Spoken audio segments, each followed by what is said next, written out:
name's Victoria Gray.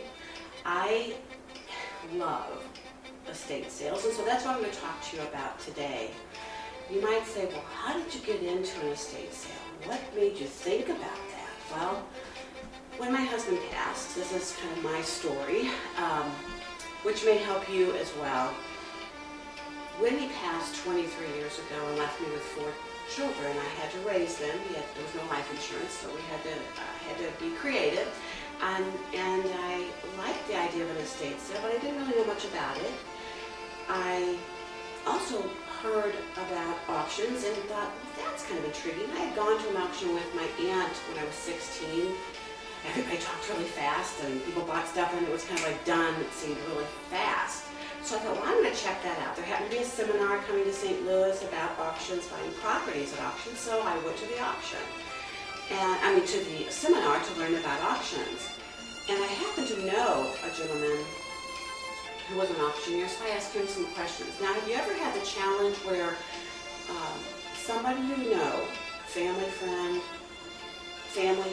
friend, relative, maybe an aunt, uncle, something like that, has passed on, and you are asked by the person who inherited it, or perhaps you inherited the estate, and you're like, what do I do with all this stuff? I have so many things in my own home, I can't possibly take any of Aunt Harriet's items safe. So you call someone like me. Now I had to place ads for people to know that I even did this. I had to do a great deal of research before I ever placed an ad.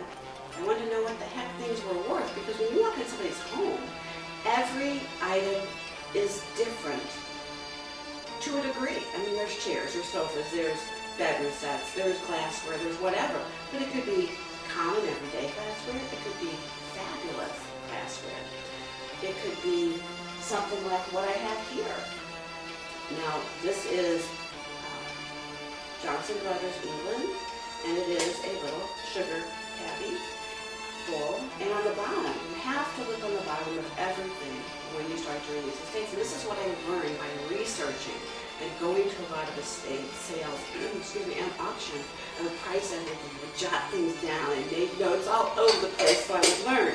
But anyway, this little piece goes with the set. To my left, I have the entire set here of these dishes, and I have a lot of ruby glassware, that's wine-colored glass. And this little piece itself is like $35, but you have to know, because when you go into an estate, you absolutely have to know how to price the items. I did this after I did all this research, probably 6-7 months or so,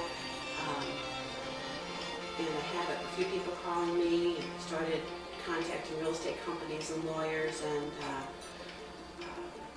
I placed ads in the local laundromat just so they would know what I did. They might rip it off and say, oh, hey, Aunt Harriet died. We'll call this lady and have her come over and tell us what she can do for our family.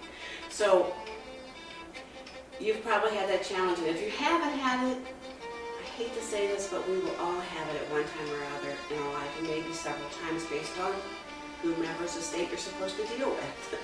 So one of the estates, I started purchasing the estates. This was years ago.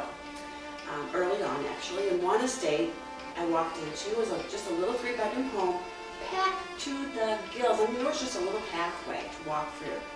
I went through and I visually looked to see what I thought something was worth, and I kind of tallied up in my brain. I thought, well, I offered her $5,000. And the lady said, yes, perfect, I'll take it. I have to be out of here in 3 weeks. We've sold the house. Can you do the sale in 3 weeks? And I'm thinking, oh my gosh, there's so much here. So what we did, my crew and I, we went through every box, and by this time, I guess this was maybe 3 years into my estate sale business, I separated all the finer pieces, put them in boxes, set them aside for a better sale. And when I had all that done, I already knew different banquet halls that I should call and set that up. So I did that immediately when I saw the full estate. And not when I saw it, when I saw what was in the estate. I knew that there was fabulous items, and guess what was in it? Anheuser-Busch stuff. Packed Anheuser-Busch collectible items. There was an ornate cash register, beautiful gold, ornate, vintage cash register. There was so much I can't even remember. So what we did is we packed it all. We set up to do a sale. I advertised in the Midwest in an auction newspaper to bring them in because we did an auction for that one. In 2 days, it brought $23,000. And I had only spent $5,000 on the estate. So we still had all this other stuff at the house to sell. Within a couple more days after that, we did the first floor, because now there was room to actually bring people in and walk. Then we did the basement. Every couple days, we did sales. And the final sale was probably in the third week. Total of everything. We pulled stuff out on the front yard, on the backyard. We just did a huge, actually we did an auction for each one of those because that seemed to work for that. But I do estate sales most of the time now. I do periodically do an auction if it's needed and I just hire a local auctioneer. But that auction did almost $50,000. So my point is make sure you do research if you think of getting into this type of a business. You won't be disappointed, but again, go to a lot of auctions, go to estate sales, ask questions. Now, I have written an estate sales buyer's guide to help you know what to do, what order to do it in, how to do it, and what to do so that you can benefit and you can have your own business and perhaps work with your family as I do. It brings us close together. Maybe once or twice a month I have an estate sale, and my girls generally help me. My sons are doing their own jobs, so they don't quite have the time.